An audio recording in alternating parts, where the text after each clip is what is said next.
জামায়াতে ইসলামের জাতীয় সমাবেশ আজ সোহরাওয়ার্দী উদ্যানের সমাবেশ স্থলে আছেন আমাদের সহকর্মী সোহাগ বিশ্বাস। সেখানকার পরিস্থিতি জানতে সরাসরি যুক্ত হচ্ছি তার সঙ্গে।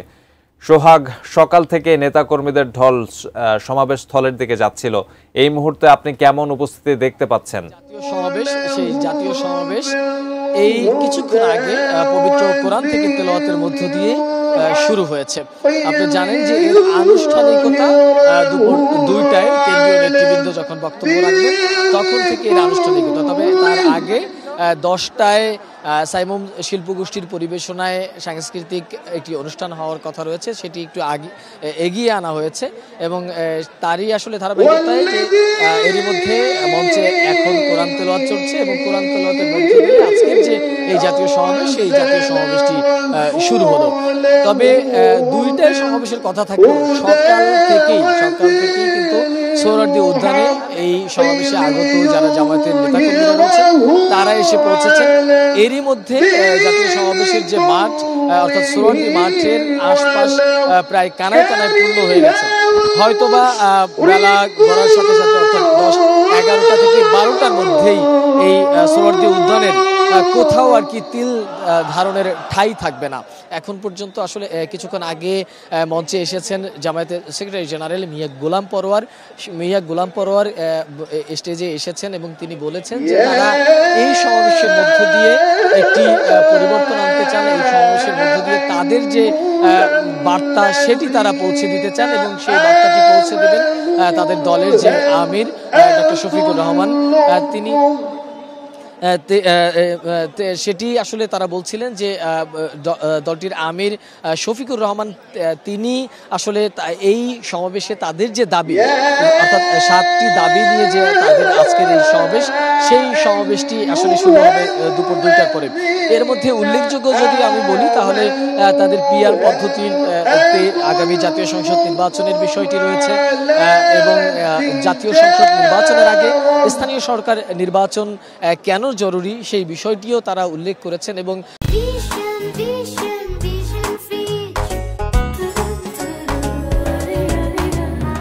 প্রবাসীদের ভোটাধিকার প্রায় তারা বলছেন 1 কোটির বেশি ভোটার রয়েছে প্রবাসে, তারা কিভাবে ভোট দিতে পারে নির্বাচন কমিশন সেই বিষয়গুলো নিয়ে যেন কাজ করে এবং আগামী জাতীয় সংসদ নির্বাচনে যেন প্রবাসীরা ভোট দিতে পারে সেই সহ আসলে 7টি দাবিতে তাদের এই যে জাতীয় মহাসমাবেশ। মূলত সোহরাওয়ার্দী উদ্যানে কিন্তু জামায়াতে ইসলামের এই যে বড় সমাবেশ সেটি কিন্তু আসলে এখন পর্যন্ত জামায়াতে ইসলামের সব থেকে এই প্রথম কোনো আসলে জাতীয় সমাবেশ তারা করতে যাচ্ছে।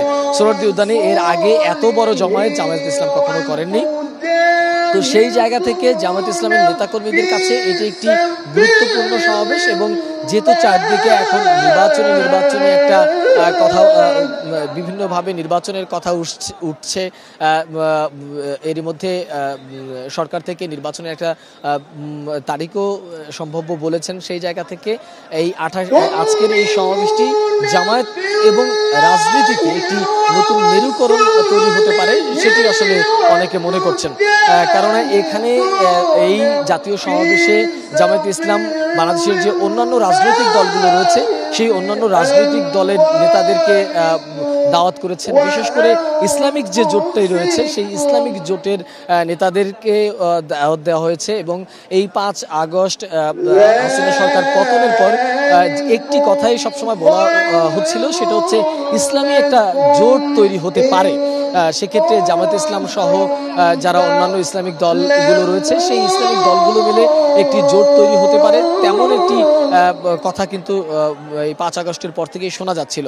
তবে এই সমাবেশ থেকে সেরকম একটি বার্তা আসতে পারে কিনা সেটা নিয়েও আসলে কথা হচ্ছে। অনেকেই মনে করছে যে এই সমাবেশ থেকে একটি ইসলামিক জোট কিংবা অন্য কোনো মেরুকরণের ঘোষণা আসতে পারে।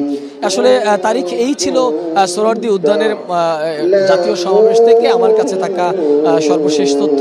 পরবর্তী বুলেটিনে আবারও আপনাকে আমরা জানাতে পারবো যে এখানকার কি পরিস্থিতি, কারা এখন স্টেজে রয়েছেন, এখন সমাবেশ অবস্থা কি রয়েছে। তারিখ।